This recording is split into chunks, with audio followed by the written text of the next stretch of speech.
नमस्कार दोस्तों। आज का टॉपिक है यूपीएससी करंट अफेयर्स यानी यूपीएससी सामयिकी।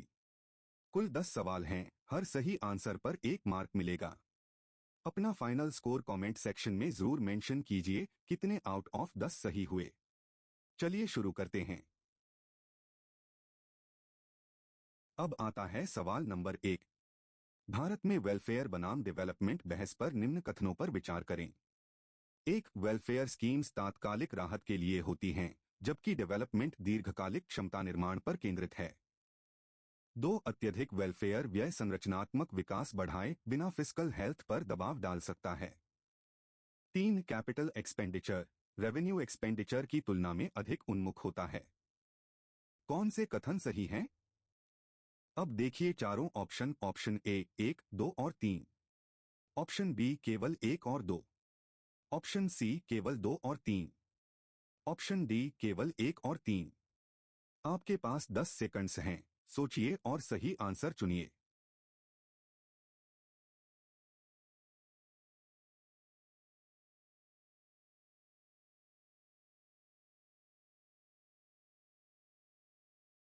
तो इसका करेक्ट आंसर है ऑप्शन ए यानी 1, 2 और 3। अब इसे समझते हैं, तीनों कथन सही हैं।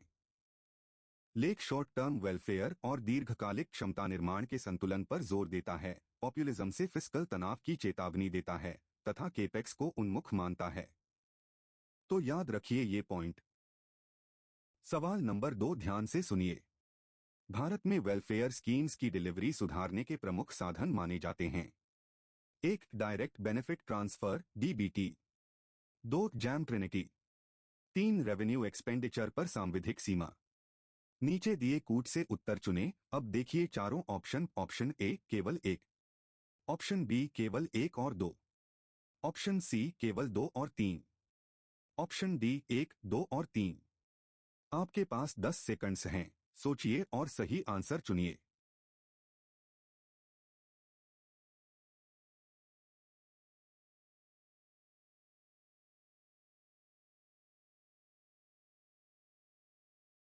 तो इसका करेक्ट आंसर है ऑप्शन बी यानी केवल 1 और 2। अब इसे समझते हैं, डीबीटी और जैम ट्रिनिटी स्थापित साधन हैं। रेवेन्यू एक्सपेंडिचर पर कोई सांविधिक सीमा नहीं है। एफआरबीएम के तहत फिस्कल डेफिसिट पर सीमा है, पर व्यय पर विशेष सीमा नहीं। तो याद रखिए ये पॉइंट। अगला सवाल नंबर 3। अप्रैल 2026 में डिसेबल्ड फ्रेंडली प्रिजन्स पर सुप्रीम कोर्ट के निर्देश के संबंध में विचार करें। 1. समिति मूलतः ओपन करेक्ट इंस्टीट्यूशंस के सुधार हेतु गठित हुई थी। 2. न्यायालय ने आर्टिकल्स 14 और 21 को उद्धृत करते हुए राइस बेस्ड दृष्टिकोण पर बल दिया। 3. समिति के दायरे को समावेशी प्रिजन सुधार तक विस्तारित किया गया है। कौन से कथन सही हैं? अब देखिए चारों ऑप्शन। ऑप्शन ए केवल 1। ऑप्शन बी केवल 2। ऑप्शन सी 1, 2 और 3। ऑप्शन डी केवल 1 और 3। आपके पास 10 सेकंड्स हैं, सोचिए और सही आंसर चुनिए। और हाँ, अब तक आपने कितने आउट ऑफ 3 सही किए कमेंट सेक्शन में जरूर बताइए।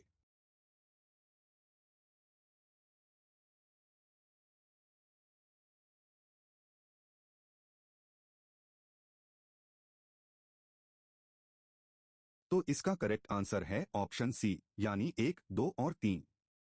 अब इसे समझते हैं, तीनों सही हैं। भट्ट कमेटी मूलतः ओपन करेक्ट इंस्टीट्यूशन सुधार के लिए थी, अब इसका दायरा बढ़ा। न्यायालय ने आर्टिकल्स 14 समानता और 21 जीवन व गरिमा का आधार बनाकर राइस बेस्ड दृष्टिकोण अपनाया। तो याद रखिए ये पॉइंट। देखिए सवाल नंबर 4। भारत के संविधान के आर्टिकल्स 14 और 21 पर निम्न कथनों पर विचार करें। 1. आर्टिकल 14 कानून के सामने समानता और कानून के समान संरक्षण की गारंटी देता है। 2. आर्टिकल 21 की व्याख्या में गरिमा के साथ जीने का अधिकार सम्मिलित है। 3. आर्टिकल्स 14 और 21 के उल्लंघन को आर्टिकल 32 के अंतर्गत सीधे सर्वोच्च न्यायालय में लागू कराया जा सकता है। कौन से कथन सही हैं? अब देखिए चारों ऑप्शन। ऑप्शन ए केवल 1 और 2। ऑप्शन बी केवल 2 और 3। ऑप्शन सी केवल 1 और 3। ऑप्शन डी 1, 2 और 3। आपके पास 10 सेकंड्स हैं, सोचिए और सही आंसर चुनिए।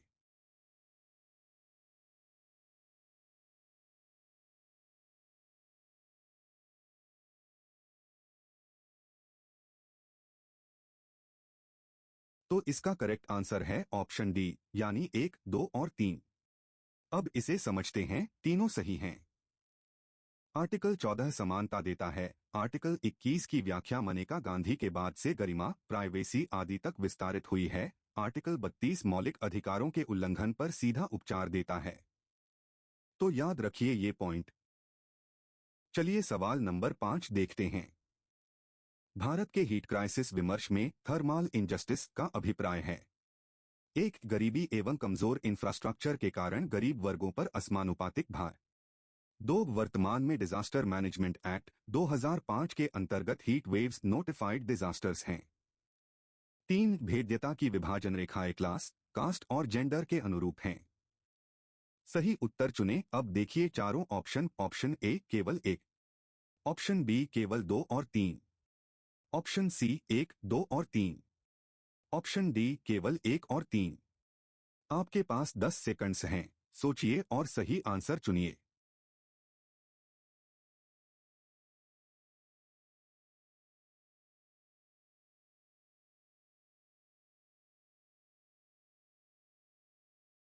तो इसका करेक्ट आंसर है ऑप्शन डी, यानी केवल 1 और 3।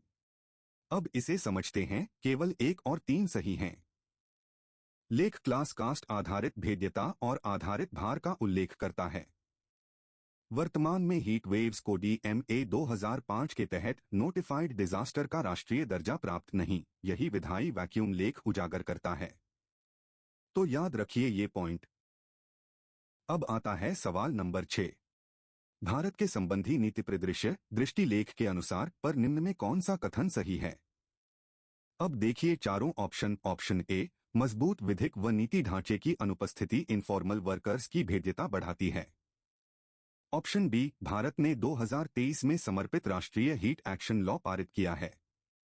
ऑप्शन सी, वर्तमान में DMA 2005 के तहत हीट वेव्स नोटिफाइड डिजास्टर्स हैं। ऑप्शन डी, लेख अर्बनाइजेशन और भेद्यता के बीच कोई संबंध नहीं दर्शाता। आपके पास 10 सेकंड्स हैं, सोचिए और सही आंसर चुनिए।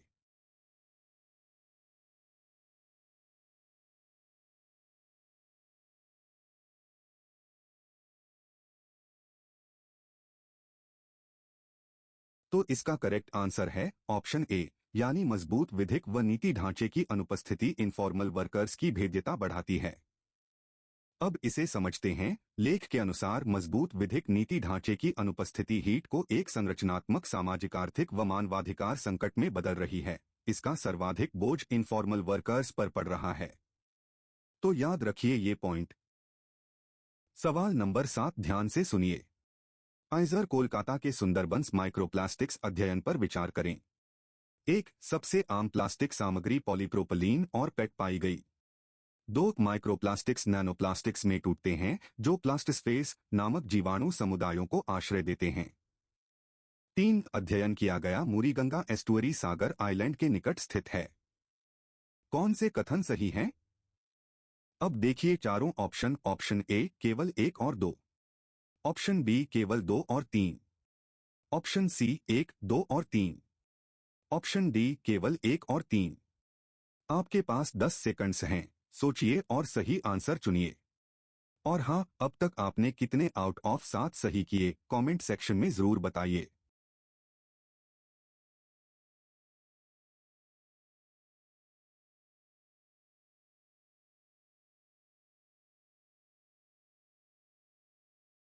तो इसका करेक्ट आंसर है ऑप्शन सी, यानी 1, 2 और 3।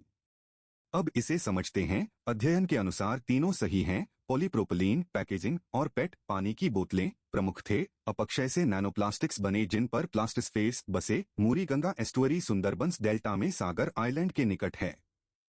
तो याद रखिए ये पॉइंट। अगला सवाल नंबर 8। सुंदरबंस अध्ययन में वर्णित प्लास्टिस्फेस का सर्वोत्तम विवरण है। अब देखिए चारों ऑप्शन। ऑप्शन ए, समुद्र की सतह पर तैरते प्लास्टिक मलबे के गोल समूह। ऑप्शन बी, अपक्षयित माइक्रो नैनोप्लास्टिक्स पर बसने वाले जीवाणुओं और सूक्ष्मजीवों के जटिल समुदाय। ऑप्शन सी, वे भौगोलिक क्षेत्र जहां प्लास्टिक प्रयोग कानूनी रूप से वर्जित है। Option D, environment protection act के तहत अधिसूचित रिजर्व की एक श्रेणी। आपके पास 10 सेकंड्स हैं, सोचिए और सही आंसर चुनिए।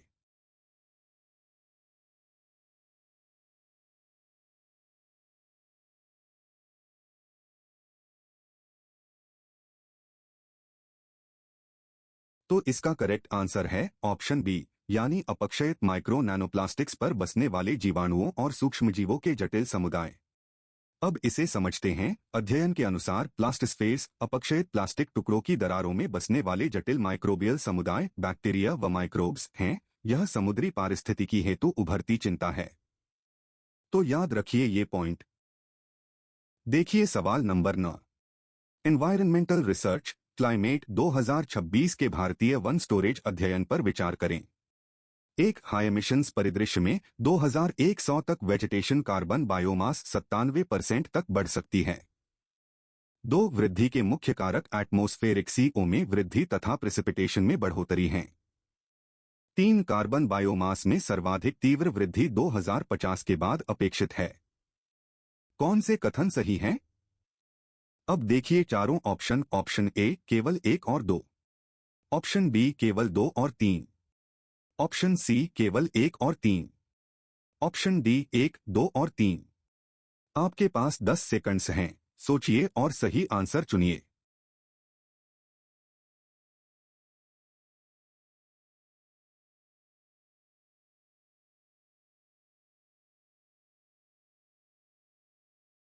तो इसका करेक्ट आंसर है ऑप्शन डी, यानी 1, 2 और 3। अब इसे समझते हैं। तीनों सही हैं। अध्ययन फॉसिल फ्यूल इंटेंसिव परिदृश्य में 97% वृद्धि, एलिवेटेड CO एवं बढ़ते प्रेसिपिटेशन को मुख्य कारक तथा 2050 के बाद बायोमास वृद्धि की तीव्रता बताता है। तो याद रखिए ये पॉइंट। चलिए सवाल नंबर 10 देखते हैं। 2026 के फॉरेस्ट कार्बन अध्ययन में शोधकर्ताओं ने मास्क स्ट्रेस संकेत से किस बात की चेतावनी दी है? अब देखिए चारों ऑप्शन। ऑप्शन ए, कुल बायोमास वृद्धि स्थानीय पारिस्थितिक तनाव और प्रजातिभेद्यता को ढक सकती है। ऑप्शन बी, भारत के वन 2050 तक बढ़ना बंद कर देंगे। ऑप्शन सी, कार्बन स्टोरेज का लाभ पूरी तरह मॉनसून व्यवधान से निष्प्रभावी हो जाता है। ऑप्शन डी, भारत को तुरंत सभी ग्रासलैंड्स को वन में बदल देना चाहिए। आपके पास 10 सेकंड्स हैं, सोचिए और सही आंसर चुनिए। और ये था आखिरी सवाल। अपना फाइनल स्कोर कमेंट में जरूर लिखिए। आउट ऑफ 10 में कितने सही हुए?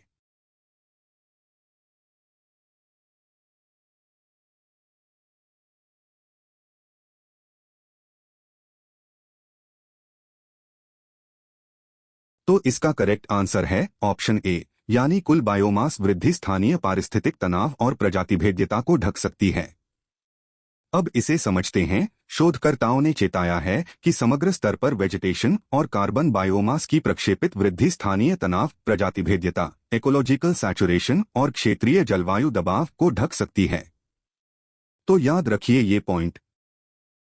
तो दोस्तों, क्विज यहीं खत्म होती है। अपना स्कोर कमेंट सेक्शन में जरूर बताइए। आउट ऑफ 10 में कितने सही हुए? वीडियो पसंद आई तो लाइक, शेयर और चैनल को सब्सक्राइब कर लीजिए। मिलते हैं कल नए टॉपिक के साथ।